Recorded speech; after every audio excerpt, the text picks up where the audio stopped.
এখনো পর্যন্ত 6 জনের পরীক্ষা বাতিল হয়েছে। মোবাইল ইলেকট্রনিক গ্যাজেট নিয়ে পরীক্ষা হলে ঢোকা আটকাতে এবার প্রথম মেটাল ডিটেক্টরের ব্যবহার হচ্ছে পরীক্ষা কেন্দ্রে। উচ্চ মাধ্যমিক পরীক্ষার ফল মে মাসে হুগলিতে উচ্চ মাধ্যমিক পরীক্ষা কেমন চলছে দেখতে এসে জানালেন উচ্চ মাধ্যমিকের শিক্ষা সংসদের সভাপতি। জেলার উত্তরপাড়া থেকে চন্দননগর পরীক্ষা কেন্দ্র পরিদর্শন করলেন উচ্চ মাধ্যমিক শিক্ষা সংসদের সভাপতি চিরঞ্জীব ভট্টাচার্য। সঙ্গে ছিলেন শিক্ষা সংসদের সম্পাদক প্রিয়দর্শিনী মল্লিক এবং জেলা উচ্চ মাধ্যমিক পরীক্ষা কমিটির যুগ্ম আহ্বায়ক শুভেন্দু গড়াই।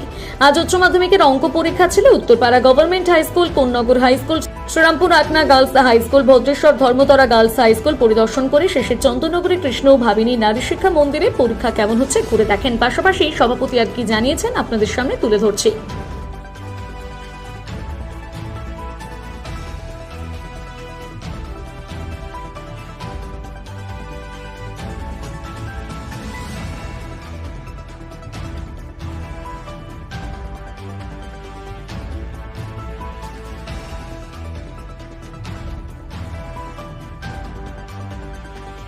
এইসব ক্ষেত্রগুলোতে বিশেষ ব্যবস্থা আমরা সবসময় সেটা করি যে শুধু এখানে কেন, গোটা রাজ্য জুড়ে প্রচুর কেস আছে যে অ্যাক্সিডেন্ট হয়েছে। তারপর একটা তো বীরভূমেই হয়েছিল, আমি তখন পার্টিকুলার বীরভূমে জাস্ট ভিজিট করছিলাম। তারপর উত্তর দিনাজপুরে হয়েছে, রায়গঞ্জে। এই জাতীয় প্রচুর জায়গাতে প্রচুর কেস হয়েছে। অ্যাক্সিডেন্ট কেস হতে পারে, শারীরিক অসুস্থতা, পরীক্ষা দিতে দিতে কেউ আর কি সেন্সলেস হয়ে গেছে। অনেকের এই সময় হচ্ছে খুব সাডেন একটা কিন্তু আবহাওয়ার কিন্তু একটা পরিবর্তন হয়েছে, শীত থেকে হঠাৎ করে গরম পড়েছে, অনেকেই কিন্তু অনেক কারণে অসুস্থ। এই জাতীয় কেসে কেউ যদি হসপিটাল থেকে পরীক্ষা দিতে চায়, আমরা কিন্তু সবসময় কিন্তু সেটা মানে আমরা সাহায্যের হাত বাড়াই, সে ব্যাপারে কোনো সমস্যা হয় না। আজকে আমরা হুগলিতে এসেছিলাম। আজকে 9th day of the HS examination. Major subjects এর মধ্যে আজকে ম্যাথামেটিক্স রয়েছে, তারপর হিস্ট্রি রয়েছে, আর হচ্ছে ফিলোসফি রয়েছে। তো হুগলি ডিস্ট্রিক্টে আমরা আজকে 5টার টোটাল আমরা সেন্টার বা ভেন্যু আমরা ভিজিট করলাম। তার মধ্যে 3টে সেন্টার আমাদের ভাষা অনুযায়ী, আর 2টো হচ্ছে ভেন্যু।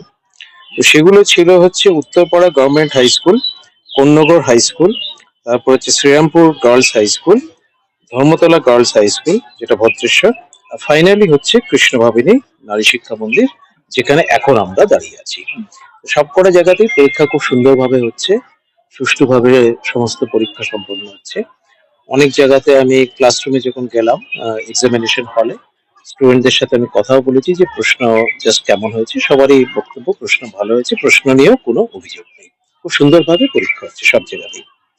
এবং এই হুগলিতে এখানে আমাদের যিনি আর কি জয়েন্ট কনভেনার রয়েছে শুভেন্দু খড়াই, এবং বাকি যারা টিম রয়েছে, ডিস্ট্রিক্ট অ্যাডভাইসারি কমিটি বা আমাদের সমস্ত centre secretary, centre in charge, venue supervisor, council nominee, সবার নেতৃত্বে পরীক্ষা খুব সুন্দরভাবে হচ্ছে। আপনি তো সব জেলাতেই মোটামুটি অনেকগুলো জেলাতেই গেলাম। কোথাও কি কোনো খামতি নজরে সামান্য কিছু কিছু পয়েন্ট আছে, পকেট আছে, সেগুলো আমরা নোট করেছি, সেগুলো যাতে ইন ফিউচারে সেগুলো যাতে না হয় সেগুলো আমরা দেখবো। তবে ওভারঅল পরীক্ষা খুব সুন্দরভাবে হয়েছে। এবারে ব্যবস্থাপনা খুব ভালো, আমাদের দিক থেকেও অনেক রকম সিকিউরিটি অ্যারেঞ্জমেন্টস ছিল। যেমন ধরা যাক, আমরা এই যে স্টুডেন্টদের ঢোকার সময় যে চেকিং যেটাকে বলা হয় বা ফ্রিস্কিং, সেখানে আমরা ফার্স্ট টাইম আমরা ইউজ অফ মেটাল ডিটেক্টর করলাম, যেটা পশ্চিমবঙ্গে কোনো পাবলিক এক্সামিনেশনে এই ফার্স্ট টাইম সেটা ইউজ হলো। সেই মেটাল ডিটেক্টর ইউজ করাতে এই যে মোবাইল ইউজ করার যে একটা প্রবণতা ছিল পরীক্ষার সময়, যে মোবাইলের মাধ্যমে একটা কিছু ম্যাল প্র্যাকটিস করা, সেটা কিন্তু আমরা অনেকাংশেই এখন কিন্তু কমাতে পেরেছি।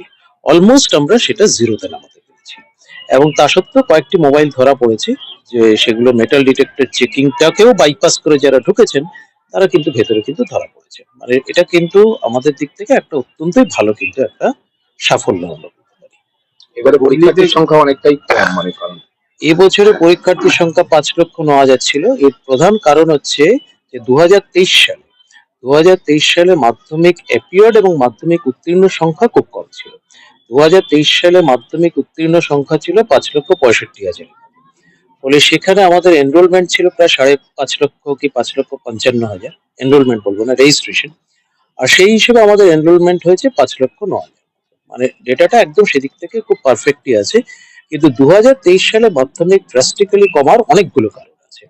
প্রথমত 2017 সালে একটা এজ অ্যাডজাস্টমেন্ট করা হয়েছিল ক্লাস 5-এ ভর্তির সময়, যে অ্যাটলিস্ট 10 ইয়ার্স হতেই হবে। সেই এজ অ্যাডজাস্টমেন্টের জন্য তখন কিন্তু অনেকে কিন্তু তখন স্ক্রিন হয়ে গিয়েছিল, তখন অনেকে বাদ হয়ে গিয়েছিল। দ্বিতীয়ত হচ্ছে কিছুটা কোভিড এর মানে পোস্ট কোভিড একটা এফেক্ট ছিল। মেজর এফেক্ট হচ্ছে ওই এজ অ্যাডজাস্টমেন্ট। তার জন্যই হচ্ছে 2023 সালে মাধ্যমিকে পরীক্ষার্থীর সংখ্যা খুবই কম ছিল। তারই হচ্ছে বেসিক্যালি এফেক্টটা 2025-এর উচ্চ মাধ্যমিক পরীক্ষার পড়ছে। কারণ 2023-এ যারা মাধ্যমিক দেবে তারাই খুব স্বাভাবিকভাবে 2025-এ উচ্চ মাধ্যমিক দেবে। এবছর এখনো পর্যন্ত কতজনের পরীক্ষা ক্যান্সেল হয়েছে? 6 জনের এখন অবধি। হুগলিতে তারা হচ্ছে মোবাইল নিয়ে যাওয়ার জন্য হলের মধ্যে মেটাল ডিটেক্টর দিয়ে স্ক্রিন করার পরও তারা কোনো না কোনো ভাবে মোবাইল নিয়ে ঘরে ঢুকেছিলেন, তো তার জন্য তাদের পরীক্ষা বাতিল হয়েছে।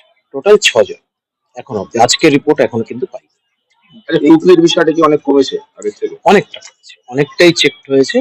মানে অ্যাকচুয়ালি আমি সবসময় চাইছি যে স্যাংটিটি অফ দি এক্সামিনেশন এটাকে যাতে আমরা ঠিকঠাক মতো রাখতে পারি, মানে পরীক্ষাটা পরীক্ষার মতো। এই জিনিসটা কিন্তু সব থেকে আমাদের হচ্ছে ফার্স্ট প্রায়োরিটি, এবং সেইটা আমরা কিন্তু সবসময় আমরা এনশিওর করার চেষ্টা করছি। এবং মোবাইল বা এইসব ব্যাপারে আমরা কিন্তু একদম জিরো টলারেন্স পলিসি কিন্তু ফলো করি, এবং সেটাই আমরা কিন্তু প্রতিনিয়ত কিন্তু করার চেষ্টা করছি। রেজাল্ট কতদিনের মধ্যে? আশা করি যে মে মাসে বেরিয়ে যাবে। এই কেন্দ্রে যে একটি মেয়ে সুজুলি বলে একটি মেয়ে তার ক্যান্সারে আক্রান্ত হয়েছিল, এখান থেকে দুবার পরীক্ষা দেওয়া করেছিল। মহিলা পরীক্ষার্থীর সংখ্যা অনেক বেশি, কি কারণে মনে হয়? এটা তো একটা মানে গভর্নমেন্ট অনেক পলিসি নিচ্ছে, গভর্নমেন্ট অনেক রকম স্কিমস দিচ্ছে, প্রগতিশীল চিন্তা ভাবনা করছে, সেগুলো আমরা যেভাবে অ্যাডাপ্ট করছি, স্কুলগুলো যেভাবে সহযোগিতা করছে, প্রশাসন সহযোগিতা করছে, সেটা ছাত্রছাত্রীদের কাছে পৌঁছে যাচ্ছে, এটা একটা বিশেষ কারণ হতে পারে ফিমেল পরীক্ষার্থী বেশি। কন্যাশ্রী কতটা এফেক্টেড এর জন্য? মানে কন্যাশ্রীর ফলে কতটা হচ্ছে মেয়েরা?